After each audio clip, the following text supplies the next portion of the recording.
আসসালামু আলাইকুম। প্রধান উপদেষ্টা কার্যালয় অফিস সহায়ক সহ বেশ কয়েকটি পদে নিয়োগ বিজ্ঞপ্তি প্রকাশ করেছে। তো আজকের ভিডিওতে বিস্তারিত দেখে নেওয়ার চেষ্টা করব। চলুন ভিডিওটি শুরু করা যাক।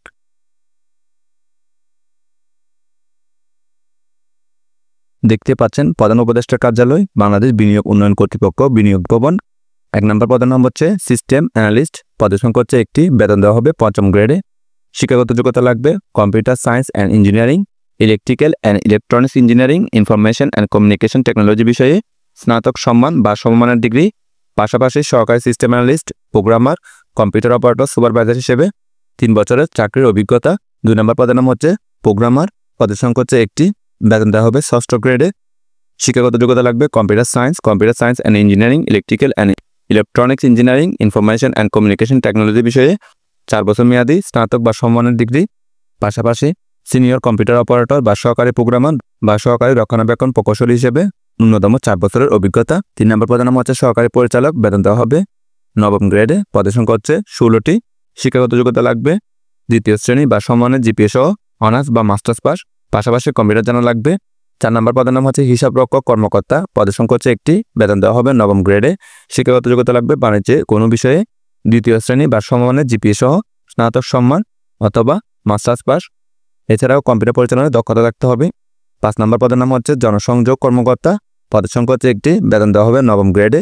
শিক্ষাগত যোগ্যতা লাগবে পাবলিক রিলেশনশিপ, গণযোগাযোগ ও সাংবাদিকতা, আন্তর্জাতিক সম্পর্ক বা ইংরেজি বিষয়ে অনন্য 2য় শ্রেণী বা সমমানের জিপিএ সহ অনার্স বা মাস্টার্স পাস, পাশাপাশি কম্পিউটার জানা লাগবে। 6 নম্বর পদের নাম হচ্ছে সহকারী প্রোগ্রামার। পদের সংখ্যা হচ্ছে একটি, বেতন দেওয়া হবে 9ম গ্রেডে। শিক্ষাগত যোগ্যতা লাগবে computer science and engineering, electrical and electronics engineering, information and communication technology বিষয়ে স্নাতক সম্মান পাস। 7 নম্বর পদের নাম হচ্ছে ফোরম্যান। পদের সংখ্যা হচ্ছে একটি, বেতন দেওয়া হবে 10ম গ্রেডে। শিক্ষাগত যোগ্যতা লাগবে অটোমোবাইল ইঞ্জিনিয়ারিংয়ে 4 বছর মেয়াদী ডিপ্লোমা পাস, পাশাপাশি কম্পিউটার জানা লাগবে। 8 নম্বর পদের নাম হচ্ছে মেইনটেনেন্স সহকারী। পদের সংখ্যা হচ্ছে একটি, বেতন দেওয়া হবে 12তম গ্রেডে। শিক্ষাগত যোগ্যতা লাগবে কম্পিউটার ইঞ্জিনিয়ারিং বিষয়ে অনন্য 2য় শ্রেণী বা সম্মানের জিপিএ সহ ডিপ্লোমা পাস, পাশাপাশি কম্পিউটার হার্ডওয়্যার ও সফটওয়্যার পরিচালনার দক্ষতা। 9 নম্বর পদের নাম হচ্ছে লাইব্রেরিয়ান। পদের সংখ্যা হচ্ছে একটি, বেতন দেওয়া হবে 12তম গ্রেডে। শিক্ষাগত যোগ্যতা লাগবে গ্রন্থাগার বিষয়ে 2য় শ্রেণী বা সম্মানের জিপিএ সহ স্নাতক ডিগ্রি, পাশাপাশি কম্পিউটার জানা লাগবে। 10 নম্বর পদের নাম হচ্ছে অডিটর। পদের সংখ্যা হচ্ছে 2টি, বেতন দেওয়া হবে 13তম গ্রেডে।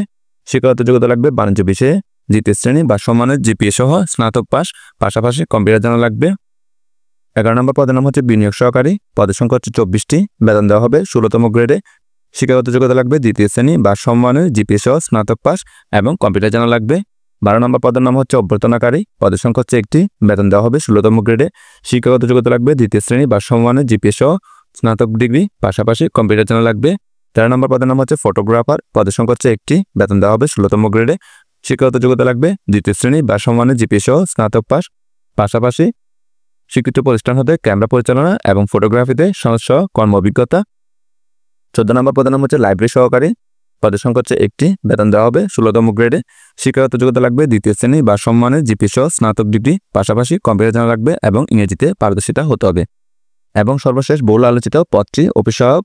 পদের সংখ্যা হচ্ছে 55টি, বেতন দেওয়া হবে 20তম গ্রেডে। তো এসএসসি পাস করলে আপনারা এই পদের জন্য আবেদন করতে পারবেন। এই সার্কুলারটি কিন্তু আগেরবার প্রকাশিত হয়েছিল বিগত 19 মে 2024 তারিখে দৈনিক কালের কণ্ঠ, দৈনিক সমকাল ও দৈনিক ইত্তেফাক এই পত্রিকায়। তো তখন যারা আবেদন করছেন তারা নতুন করে আবেদন করার প্রয়োজন নেই। তখন যারা আবেদন করতে পারেনি চাইলে তারা এখন আবেদন করতে পারে। তো আবেদনের সময় শুরু হবে 14 মার্চ 2025 তারিখে সকাল 10টা থেকে এবং আবেদনের সময় শেষ হবে 3রা এপ্রিল 2025 তারিখ বিকাল 5টার মধ্যে। তো আপনারা যারা আমার মাধ্যমে আবেদন করতে যাচ্ছেন স্ক্রিনে দেখানো হোয়াটসঅ্যাপ নম্বরে যোগাযোগ করতে পারবেন। তো আপনাদেরকে অনলাইনে আবেদন করতে হবে। অনলাইনে আবেদন করার জন্য যে ওয়েবসাইটে প্রবেশ করবেন সেটা হচ্ছে bida.teletalk.com.bd। এই ওয়েবসাইটে এখানে প্রবেশ করে আপনারা আবেদন করবেন। বয়সটা নির্ধারণ করে দেওয়া হয়েছে 1 নম্বর পদের জন্য 18 থেকে 40 বছর, 2 নম্বর পদের জন্য 18 থেকে 35 বছর এবং 3 থেকে 15 নম্বর পদের জন্য 18 থেকে 32 বছর। যদি কোনো কিছু জানার থাকে কমেন্ট করুন। সকলকে ধন্যবাদ। আসসালামু আলাইকুম।